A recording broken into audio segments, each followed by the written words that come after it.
ആകാംക്ഷ നിറഞ്ഞ ശബരിമല മേൽശാന്തി നറുക്കെടുപ്പിനൊടുവിൽ പ്രസാദ് ഇഡി ഏറന്നൂർ മന മറ്റത്തൂർ കുന്ന് വാസുപുരം ചാലക്കുടി തൃശൂർ ഇദ്ദേഹമാണ് ശബരിമലയിലെ നിയുക്ത മേൽശാന്തി. ചാലക്കുടി സ്വദേശിയായ പ്രസാദ് ഇഡിയെ തിരഞ്ഞെടുത്തിരിക്കുന്നു. ഈ ചുരുക്കപ്പട്ടികയിൽ 9ാമത്തെ പേരുകാരനായിരുന്നു പ്രസാദ് ഇഡി. ഏറന്നൂർ മനയിൽ മറ്റത്തൂർ കുന്ന് വാസുപുരം സ്വദേശിയായ പ്രസാദ് ഇഡി ശബരിമല മേൽശാന്തിയായി തിരഞ്ഞെടുത്തിരിക്കുന്നു. ഈ 53 പേരായിരുന്നു ആദ്യം പട്ടികയിൽ ഉണ്ടായിരുന്നത്. 53 പേരുടെ പട്ടികയിൽ നിന്നാണ് പിന്നീട് ആ പട്ടിക 14 പേരായി ചുരുക്കിയത്. 14 പേരിൽ നിന്നാണ് പ്രസാദ് ഇഡിയെ ശബരിമലയുടെ നിയുക്ത മേൽശാന്തിയായി തിരഞ്ഞെടുത്തിരിക്കുന്നത്.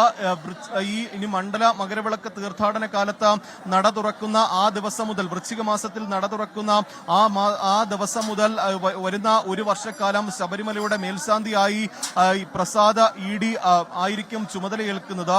വളരെ കാലത്തെ ഒരു ആഗ്രഹം ഈ മേൽശാന്തിമാരെ അല്ലെങ്കിൽ അവരെ സംബന്ധിച്ച് വളരെ വലിയൊരു ആഗ്രഹമാണ് ഒരു വർഷക്കാലം അയ്യപ്പനെ പൂജിക്കുക, അയ്യപ്പനെ സേവിക്കുക എന്നുള്ള കാര്യം. അതിൽ പ്രസാദ് ഇഡിയെയാണ് അയ്യപ്പനെ പൂജിക്കാൻ, ഒരു വർഷക്കാലം അയ്യപ്പനെ പൂജിക്കാനായി ഇപ്പോൾ നറുക്കെടുപ്പിലൂടെ തിരഞ്ഞെടുത്തിരിക്കുന്നത്. 14 പേരിൽ നിന്ന് പ്രസാദ് ഇഡി എന്ന പേരാണ് ഈ പന്തളം കൊട്ടാരം പ്രതിനിധിയായ കശ്യപ് വർമ്മ തിരഞ്ഞെടുത്തിരിക്കുന്നത്. ഹൈക്കോടതിയുടെ കൃത്യമായ നിരീക്ഷണത്തിലാണ് ശബരിമല മേൽശാന്തി നറുക്കെടുപ്പ് നടന്നത്. ആ നറുക്കെടുപ്പിനൊടുവിലാണ് ഈ പട്ടികയിലെ 9ാമത്തെ പേരുകാരനായ പ്രസാദ് ഇഡിയെ ശബരിമല മേൽശാന്തിയായി ഇപ്പോൾ തിരഞ്ഞെടുത്തിരിക്കുന്നത്.